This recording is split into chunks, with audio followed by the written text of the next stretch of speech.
Vi har novellen De blå undulater, og den er skrevet i 1939 af H.C. Branner. Og vi har valgt den her novelle på grund af, at den passer rigtig godt til vores fordybelsesområde, som er fra barn til voksen. Novellen handler om en dreng ved navn Niels og en pige, som hedder Katrine. Katrine, hun har mistet sin mor, og hendes far har altid fortalt hende, at de ikke er skilt, men moren bare er tid at rejse. Det har gjort, at Katrine hun er blevet hård og kold, så derfor mobber Katrine Niels og stjæler fra grønthandleren. En dag giver hendes far hende 2 blå undulater, og hun knytter sig til dem, selvom hun ikke rigtig vil indrømme, at hun får et tæt bånd med dem. Så har vi et oplæsningsstykke fra side 114 til linje 10 til 16, og vi har valgt det her oplæsningsstykke på grund af, at vi mener, at man kan se, eller man får et indblik i den her overgang fra barn til voksen, Katrine hun går igennem her, hvor hun giver fuglene væk. Katrine sad med toppen. Hun kradsede lidt på den med neglen og glattede hen over den.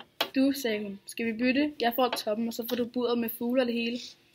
Sagde Niels. Ja, vi bytter. Toppen stod for buret og fuglene. Det var noget, var.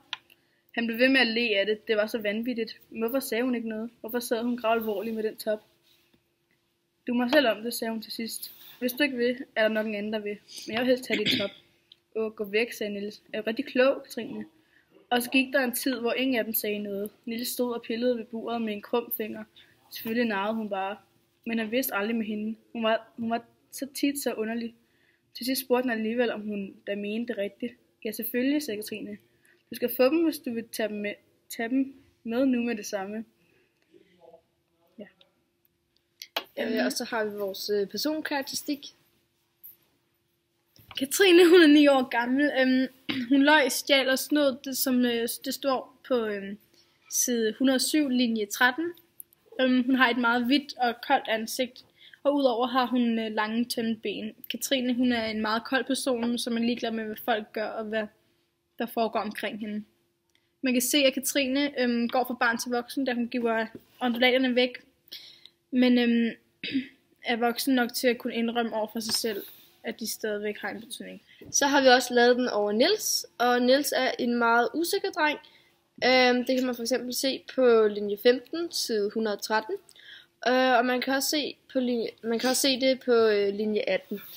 Niels bor på samme vej som Katrine, og han er en pænt stillet dreng, som har hvidt hår, og han har rigtig ned i hovedet, så han får sådan et æggehoved.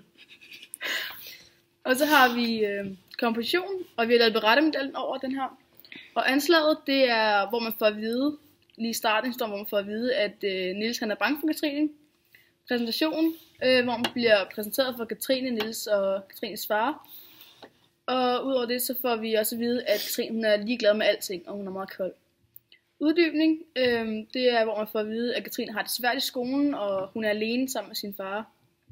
Point of no return er, når Katrine giver undulaterne til Niels, og konfliktoptrætningen er, hvor fuglene de bliver forvirret, fordi de kommer hjem til Niels, og hunden vil ikke bruge på æggene.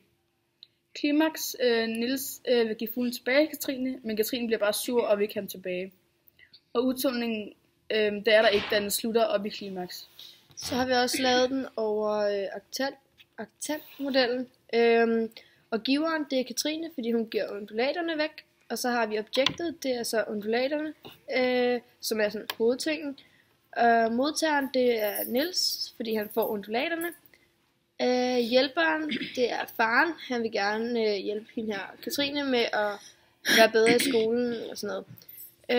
Subjektet, det er Niels. Og modstanderen, det er Katrine, fordi hun er mod alt. Og så har vi fortælleren. Fortælleren, det er en tredjepersons fortæller. Fordi det bliver fortalt udefra. Vi får ikke nogen sådan indre tanker at vide, men mere beskrevet om hvad og hvordan de reagerer på tingene. Så har vi tid.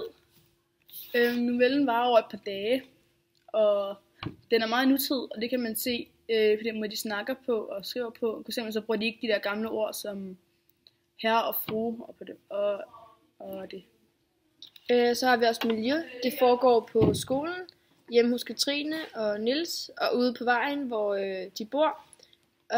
Det er meget, det er helt almindelige kvarter med normale mennesker, og det er meget middelklassemiljø. Så har vi tema. Temaerne har vi, synes vi, er venskab, ondskab og skjult kærlighed til undulaterne. Så har vi vores budskab, og vi tror, at budskabet i novellen er, at alle de sådan der, har brug for et sted at søge hen til og føle sig trygge ved.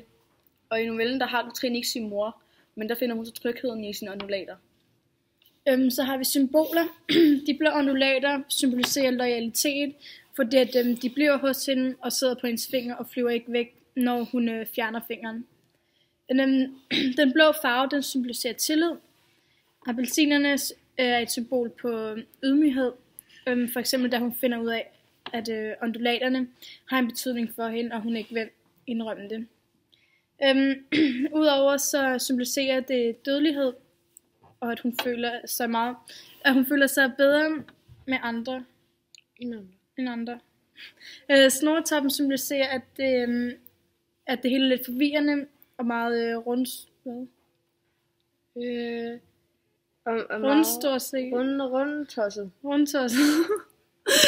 Undulaternes bur, det symboliserer, at hun føler sig fanget og ikke rigtig kan komme ud af det her barnlige stadie. Vi vil perspektivere den her novelle til novellen Drivhuset, på grund af, at begge noveller har et sted, hvor at man kan føle sig tryg. For eksempel i Drivhuset, så er det drivhuset, og i den her novelle er det undulaterne. Vores mening i den her er, at der er en del symboler, som man kan fortolke og på mange forskellige måder, og der er budskaber, man også selv kan finde frem til, da vi ikke synes, der er et konkret budskab, men der er nogen, man selv kan finde frem til. Hej.